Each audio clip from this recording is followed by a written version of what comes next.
औज़ुबिल्लाहिमिनश्शैतानिर्रजीम बिस्मिल्लाहिर्रहमानिर्रहीम अल्हम्दुलिल्लाहि रब्बिल आलमीन वस्सलातु वस्सलामु अला रसूलिहिल करीम अस्सलामु अलैकुम వరహమతుల్లాహి వబరకాతుహు. ఫ్రెండ్స్, ఇన్షాల్లాహ్ సూరహ్ తౌబా 71వ ఆయత్ నుంచి ఈరోజు అనువాదాన్ని చదువుదాం. బిస్మిల్లాహిర్రహమానిర్రహీం. విశ్వాసులైన పురుషులు, విశ్వాసులైన స్త్రీలు వారందరూ ఒకరికొకరు సహచరులు. వారు మేలు చెయ్యండి అని ఆజ్ఞాపిస్తారు, చెడు చెయ్యవద్దు అని నిరోధిస్తారు, నమాజును స్థాపిస్తారు, జకాత్ను ఇస్తారు, అల్లా పట్ల ఆయన ప్రవక్త పట్ల విధేయత పాటిస్తారు. వారి మీదని అల్లా తన కారుణ్యాన్ని తప్పకుండా అవతరింపచేస్తాడు. నిశ్చయంగా అల్లాహ్ అందరికంటే ప్రబలుడు, వివేకవంతుడు, వివేచనాపరుడును. విశ్వాసులైన ఈ పురుషులకు, స్త్రీలకు అల్లా వాగ్దానం చేశాడు, క్రింద కాలువలు ప్రవహించే తోటలను వారికి ఇస్తాను అని. వారు వాటిలో శాశ్వతంగా ఉంటారు. నిత్యము కళకళలాడే ఆ ఉద్యానవనాలలో వారి కొరకు పరిశుద్ధమైన నివాసాలు ఉంటాయి. ఇంకా అన్నిటికంటే మించిన అల్లా ప్రసన్నత వారికి లభిస్తుంది. అదే గొప్ప సాఫల్యం. ప్రవక్త, అవిశ్వాసులు, కపటులు ఈ ఉభయులను పూర్తి శక్తితో ఎదుర్కో. వారితో కఠినంగా వ్యవహరించు. చివరకు వారి నివాసస్థలం నరకమే. అది అతి చెడ్డ నివాసస్థలము. మేము ఆ మాటను అనలేదు అని వారు మాటిమాటికి దేవునిపై ప్రమాణం చేసి అంటారు. వాస్తవానికి వారు ఆ విశ్వాసపు మాటను అన్నారు. వారు ఇస్లాంను స్వీకరించిన తరువాత అవిశ్వాసానికి ఒడిగట్టారు. వారు దేనిని చెయ్యాలని అనుకున్నారో దానిని చెయ్యలేకపోయారు. అల్లా ఆయన ప్రవక్త తమ అనుగ్రహంతో వారిని సంపన్నులుగా చేశారనే కదా వారు ఆగ్రహిస్తున్నారు. ఇక వారు తమ ఈ వైఖరిని మానుకుంటే అది వారికే మేలు. వారు గనక మానుకోకపోతే అల్లా వారికి అత్యంత బాధాకరమైన శిక్ష విధిస్తాడు. ప్రపంచంలోనూ పరలోకంలోనూ వారిని సమర్థించేవాడు, వారికి సహాయం చేసేవాడు ఇలలో ఎవడూ లేడు. ఆయన గనక తన అనుగ్రహం నుండి మాకు ప్రసాదిస్తే మేము దానం చేస్తాము, సజ్జనులమై ఉంటాము అని అల్లాకు ప్రమాణం చేసిన వారు కూడా కొందరు వారిలో ఉన్నారు. కానీ అల్లా తన అనుగ్రహం వల్ల వారిని సంపన్నులుగా చేసినప్పుడు వారు పిసినారితనానికి దిగారు. తమ ప్రమాణం నుండి మరలిపోయారు. దానిని ఏమాత్రం లెక్క చేయటం లేదు. ఫలితం ఏమైందంటే వారు అల్లా ఎడల చేసిన ఈ ప్రమాణ భంగం కారణంగా, వారు చెబుతూ వచ్చిన అబద్ధం కారణంగా అల్లా వారి హృదయాలలో కాపట్యాన్ని నాటాడు. అది ఆయన సమక్షంలో వారు హాజరయ్యే రోజు వరకు వారిని వెంటాడటం మానదు. వారికి తెలియదా అల్లాకు వారి గుప్త రహస్యాలు, వారి రహస్య సమాలోచనలు సైతం తెలుసని? ఆయనకు సమస్త అగోచర విషయాలు కూడా పూర్తిగా తెలుసని? ఆ పిసినారి సంపన్నులను ఆయన బాగా ఎరుగును. సంతోషంతో, ఇష్టంతో విశ్వాసులు చేసే ధన త్యాగాలను కించపరుస్తూ వారు మాట్లాడతారు. దేవుని మార్గంలో ఇచ్చేందుకు తాము శ్రమకోర్చి ఇచ్చేది తప్ప మరేదీ తమ వద్ద లేని వారిని వారు హేళన చేస్తారు. ఈ హేళన చేసే వారిని అల్లా హేళన చేస్తున్నాడు. వారికి బాధాకరమైన శిక్ష పడుతుంది. ప్రవక్త, నీవు అటువంటి ప్రజలను క్షమించవలసినదిగా విజ్ఞాపన చేసినా చేయకపోయినా ఒకటే. ఒకవేళ నీవు వారిని క్షమించవలసినదిగా 70 సార్లు విజ్ఞాపన చేసినా అల్లా వారిని ఎంత మాత్రం క్షమించడు. ఎందుకంటే వారు అల్లాను, ఆయన ప్రవక్తను తిరస్కరించారు. అల్లా దుర్మార్గులైన ప్రజలకు మోక్షమార్గం చూపడు. వెనుక ఉండిపోవడానికి అనుమతి ఇవ్వబడిన వారు అల్లా ప్రవక్తతో వెళ్ళకపోయినందుకు, ఇంటి వద్దనే కూర్చుండిపోయినందుకు సంతోషపడ్డారు. అల్లా మార్గంలో తమ ప్రాణాలను, తమ సంపదలను ఒడ్డి పోరాడేందుకు వారు ఇష్టపడలేదు. వారు ప్రజలతో ఈ తీవ్రమైన వేడిలో బయలుదేరకండి అని అన్నారు. వారితో ఇలా అను, నరకాగ్ని దీనికంటే ఎక్కువ వేడిగా ఉంటుంది. వారికి దానిని గురించి తెలిస్తే ఎంత బాగుండును. ఇప్పుడు వారు నవ్వటం తగ్గించాలి, ఏడవటం హెచ్చించాలి. ఎందుకంటే వారు సంపాదిస్తూ ఉండిన చెడులకు లభించే ప్రతిఫలం అటువంటిది గనక దానికి వారు ఏడవవలసినదే. ఒకవేళ అల్లా వారి మధ్యకు నిన్ను తిరిగి తీసుకువెళితే ఇక ముందు వారిలో ఏ వర్గమైనా పోరాటం కొరకు బయలుదేరటానికి నిన్ను అనుమతి అడిగితే వారితో స్పష్టంగా ఇలా చెప్పు, ఇక మీరు నాతో ఎంతమాత్రమూ రాలేరు. నా పక్షంలో ఉండి నా శత్రువుతోనూ పోరాడనూ లేరు. మీరు మొదట కూర్చుండిపోవటానికే ఇష్టపడ్డారు కనుక ఇప్పుడు ఇంటి వద్ద కూర్చుండిపోయే వారితోనే కూర్చుండిపోండి. ఇక ముందు వారిలో ఎవడైనా మరణిస్తే అతడి జనాజా నమాజును కూడా నీవు ఎంతమాత్రం చెయ్యకు. ఎన్నడూ అతడి గోరి వద్ద నిలబడకు. ఎందుకంటే వారు అల్లాను ఆయన ప్రవక్తను తిరస్కరించారు. ఇంకా వారు ద్రోహులుగానే మరణించారు. వారి సంపాదన, వారి అధిక సంతానము నిన్ను మోసానికి గురిచెయ్యకూడదు.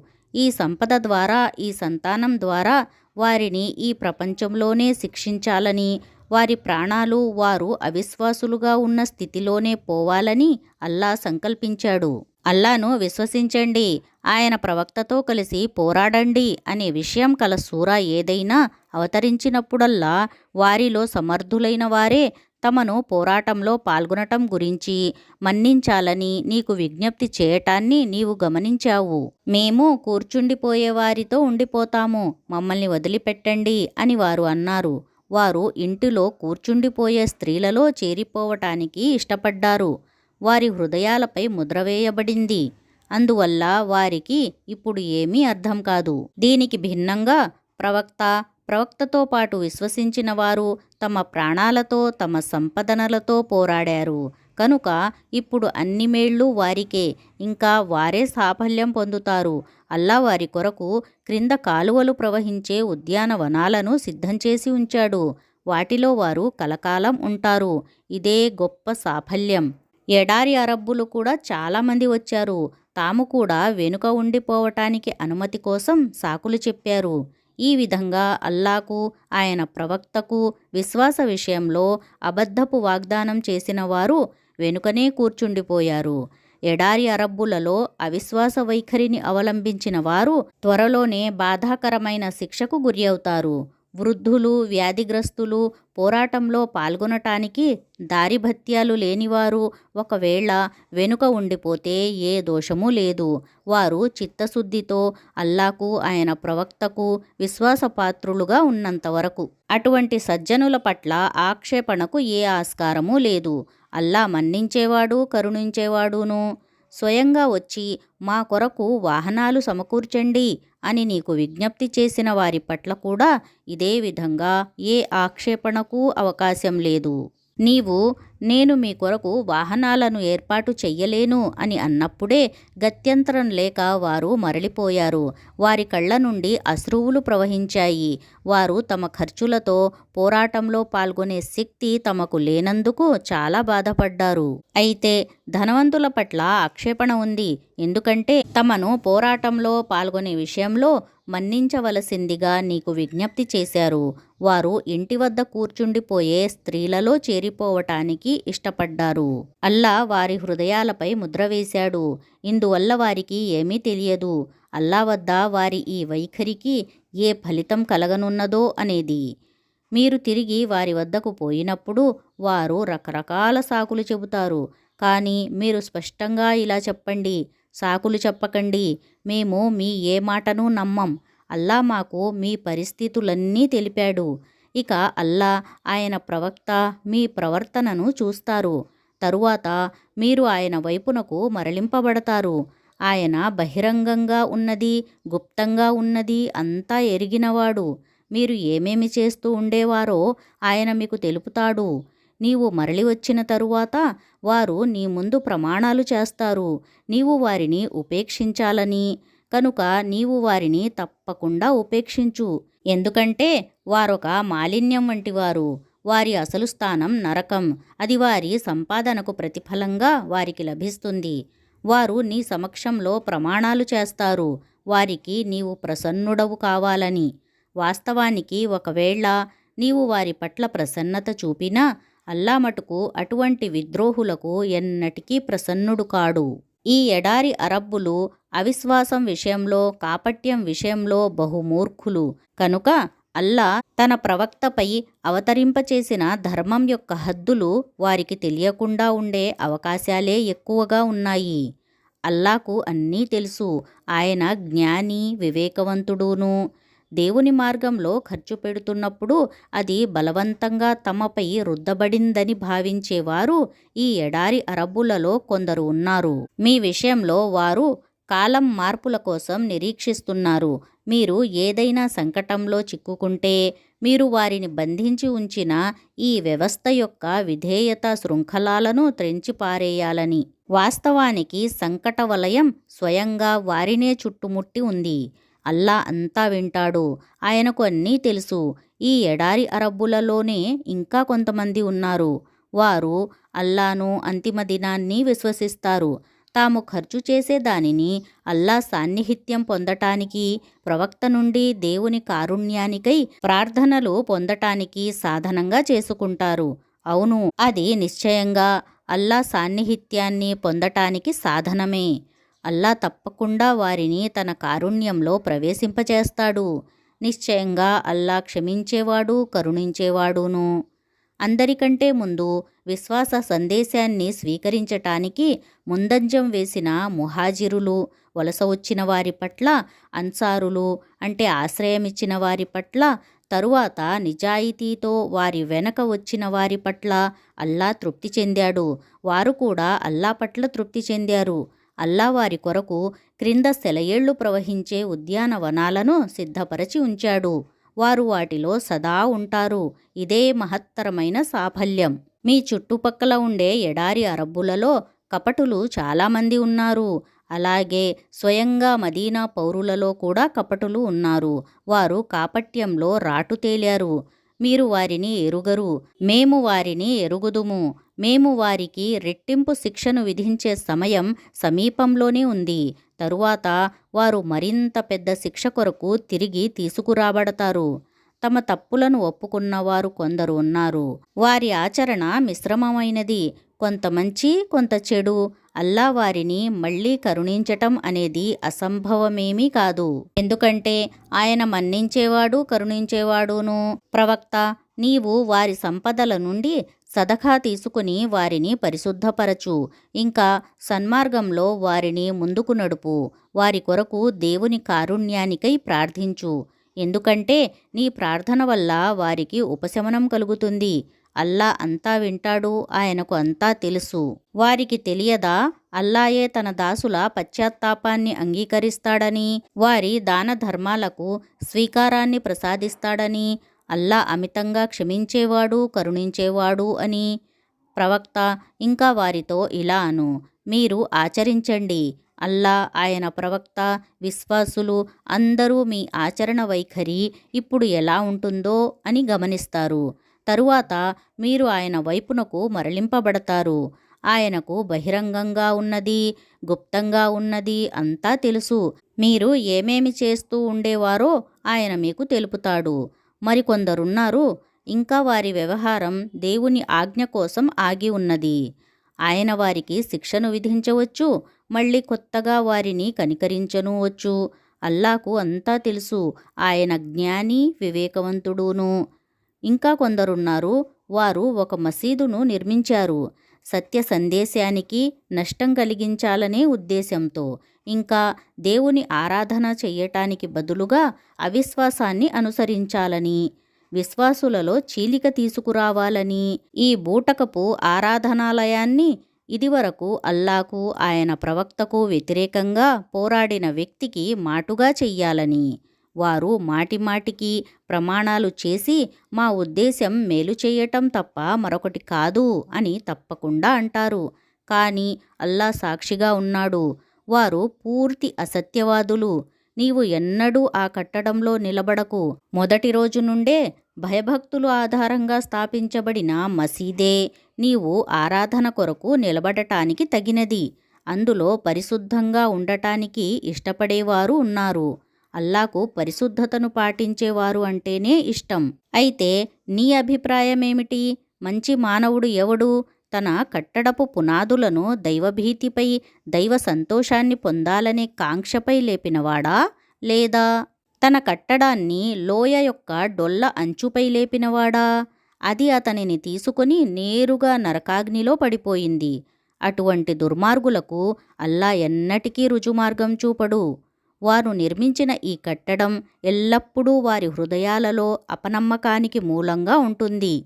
ఆ అపనమ్మకం బయటపడే మార్గమేదీ ఇక లేదు.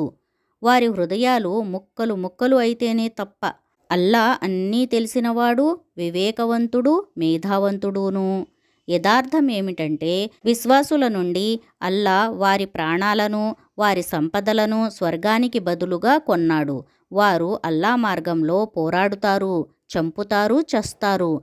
తౌరాతులో, ఇంజీలులో, ఖురానులో వారికి అల్లా చేసిన స్వర్గం యొక్క వాగ్దానం సత్యమైనది. తన వాగ్దానాన్ని నెరవేర్చటంలో అల్లాను మించినవాడెవడు? కనుక సంబరపడండి మీరు దేవునితో చేసిన ఈ వర్తకానికి. ఇదే అన్నింటికంటే మహత్తరమైన సాఫల్యం. అల్లా వైపునకు మాటి మాటికి మరలేవారు, ఆయనను ఆరాధించేవారు, ఆయనను స్తుతించేవారు, ఆయన కొరకు భూమి మీద సంచారం చేసేవారు, ఆయన సన్నిధిలో రుకూలు సజదాలు చేసేవారు, మంచిని చెయ్యండి అని ఆజ్ఞాపించేవారు, చెడు చెయ్యవద్దు అని నిరోధించేవారు, అల్లా విధించిన హద్దులను కాపాడేవారు.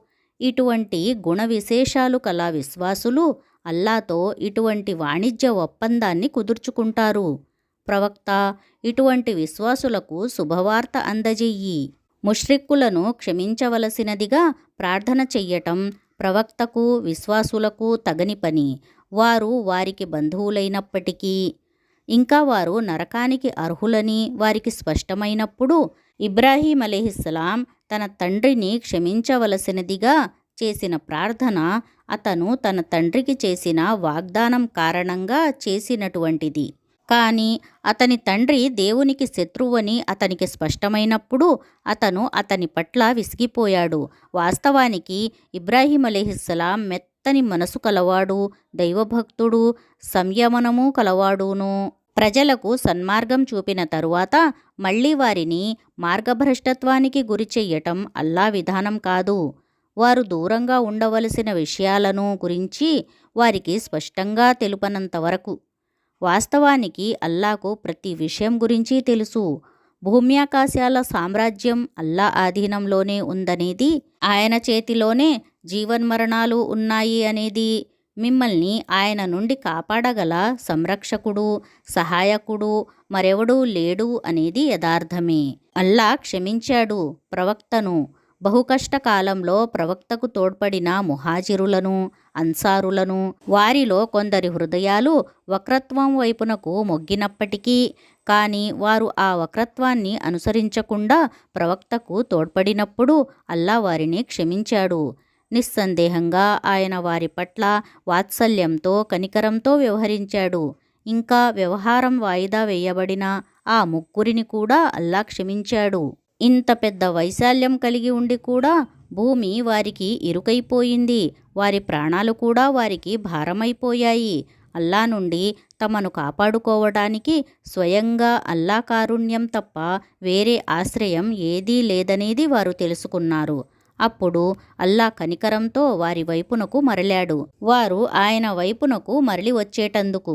నిశ్చయంగా ఆయన చాలా క్షమించేవాడు, కరుణించేవాడును.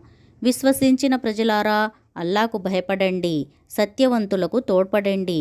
మదీనా పౌరులకు, చుట్టుపక్కల ఉండే ఎడారి అరబ్బులకు అల్లా ప్రవక్తను వదిలిపెట్టి ఇళ్లల్లో కూర్చోవటం, ఆయనను పట్టించుకోకుండా తమను గురించి మాత్రమే ఆదుర్దాపడటం ఎంతమాత్రం శోభించదు. ఎందుకంటే అల్లా మార్గంలో వారు ఆకలి దప్పులను, శరీర శ్రమకు సంబంధించిన ఏదైనా బాధను సహించి ఉంటే, సత్య తిరస్కారులు సహించలేని మార్గంపై వారు ఏదైనా అడుగు వేస్తే, ఆ శత్రువుకైనా సత్య విరోధానికి వారు ప్రతీకారం చేస్తే, దానికి బదులుగా వారి కొరకు ఒక సత్కార్యం వ్రాయబడకుండా ఉండటం అనేది ఎన్నటికీ జరగదు. నిశ్చయంగా అల్లా వద్ద సజ్జనుల సేవా ఫలం హక్కు హరించబడదు. ఇదే విధంగా వారు దైవ మార్గంలో కొద్దో గొప్పో ఏదైనా ఖర్చును భరిస్తే, జిహాద్ ప్రయత్నంలో వారు ఏదైనా లోయను దాటితే వారి కొరకు దానిని వ్రాయకపోవటం అనేది కూడా ఎన్నటికీ జరగదు. అల్లా వారి ఈ మంచి కార్యానికి ప్రతిఫలాన్ని వారికి ప్రసాదించటానికి విశ్వాసులు అందరికందరూ బయలుదేరవలసిన అవసరం లేదు. కానీ వారి జనపదంలోని ప్రతి భాగం నుండి కొందరు బయలుదేరి వచ్చి ధర్మ అవగాహనను పెంపొందించుకొని తిరిగి వెళ్ళి తమ ప్రాంతంలోని ప్రజలకు వారు ఇస్లాం వ్యతిరేక వైఖరిని మానుకోవాలని హెచ్చరిక చెయ్యటం ఎందుకు జరగలేదు? విశ్వసించిన ప్రజలారా, మీ చెంతనున్న సత్య తిరస్కారులతో పోరాడండి. వారు మీలో కాఠిన్యాన్ని చూడాలి. భయభక్తులు కలవారితో అల్లా ఉంటాడని తెలుసుకోండి. కొత్త సూరా ఏదైనా అవతరించినప్పుడల్లా వారిలోని కొందరు హేళనగా ముస్లింలను ఇలా అడుగుతారు: మీలో ఎవరి విశ్వాసం దీనివల్ల పెరిగిందో చెప్పండి. విశ్వసించిన వారి విశ్వాసాన్ని వాస్తవంగానే అవతరించిన ప్రతి సూరా పెంచింది. వారు దానికి సంతోషపడుతున్నారు. అయితే కాపట్యం, రోగం తగిలిన హృదయాలు కలవారి పూర్వపు మాలిన్యానికి ప్రతి కొత్త సూరా మరింత మాలిన్యాన్ని చేర్చింది. వారు మరణించే వరకు అవిశ్వాసంలోనే పడి ఉన్నారు. తాము ప్రతి సంవత్సరం 1-2 సార్లు పరీక్షకు గురిచెయ్యబడటాన్ని వారు చూడటం లేదా? కానీ దీని తరువాత కూడా వారు పశ్చాత్తాపము పడటం లేదు. ఏ గుణపాఠాన్ని నేర్చుకోవటం లేదు. సూరా ఏదైనా అవతరించినప్పుడు వారు కళ్ళతోనే పరస్పరం మాట్లాడుకుంటారు, ఎవరైనా మిమ్మల్ని చూడటం లేదు కదా అని. తరువాత మెల్లగా అక్కడి నుండి జారుకుంటారు. అల్లా వారి హృదయాలను ఖురాను నుండి మళ్లించాడు, ఎందుకంటే వారు బుద్ధిహీనులు. చూడండి, మీ వద్దకు ఒక ప్రవక్త వచ్చాడు. ఆయన స్వయంగా మీలోనివాడే. మీరు నష్టానికి గురికావటం అనేది ఆయనకు కష్టం కలిగిస్తుంది. మీ సాఫల్యాన్ని ఆయన తీవ్రంగా కాంక్షిస్తాడు. విశ్వాసులపై ఆయన వాత్సల్యం కలవాడు, కారుణ్యం కలవాడు. ఇక వారు నీకు విముఖులైతే ప్రవక్త వారితో ఇలా అను: నాకు అల్లాయే చాలు. ఆయన తప్ప ఆరాధ్యుడు ఎవడూ లేడు. ఆయననే నేను నమ్ముకున్నాను. ఆయన మహత్తరమైన అధికార పీఠానికి ప్రభువు. యా అల్లాహ్, ప్రవక్త ముహమ్మద్ సల్లల్లాహు అలైహి వసల్లం ఏవైతే మంచి మంచి దువాలు చేశారో ఆ దువాలన్నీ మా తరపు నుంచి కూడా స్వీకరించు.